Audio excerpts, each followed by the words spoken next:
ராசிபுரம் சட்டமன்ற தொகுதியில் போட்டியிடும் தமிழக வெற்றிக்கழக வேட்பாளர் லோகேஷ் தமிழ்ச்செல்வன் முத்துக்காளிப்பட்டி, கவுண்டம்பாளையம் உள்ளிட்ட பகுதிகளில் தீவிர பிரச்சாரத்தில் ஈடுபட்டார். அப்போது அவருக்கு பொதுமக்கள் ஆரத்தி எடுத்து உற்சாக வரவேற்பளித்தனர்.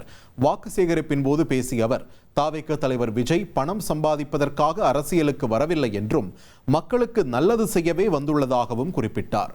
வரும் தேர்தலில் விசில் சின்னத்தில் வாக்களித்து தன்னை வெற்றி பெறச் செய்ய வேண்டும் என்றும் அவர் கேட்டுக்கொண்டார். இந்த தொகுதிக்கு நிறைய வளர்ச்சி பணிகள் தடைப்பட்டு இருக்குது. அதையெல்லாம் செஞ்சு கொடுக்கறது தான் அண்ணன் விஜய் அவர்கள் தலைமையில் இன்றைக்கி நான் தேர்தலில் போட்டியிடுறேன்.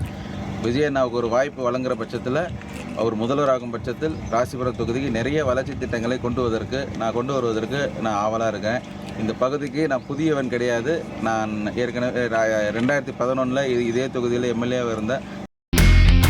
இனி செல்லும் இடமெல்லாம் செய்தி. தந்தி டிவியின் வாட்ஸ்அப் சேனலை ஃபாலோ பண்ணினா செல்ல இருக்கும் இடமெல்லாம் செய்தி. இதோ QR கோட் இப்பவே ஸ்கேன் பண்ணுங்க, ஃபாலோ பண்ணுங்க.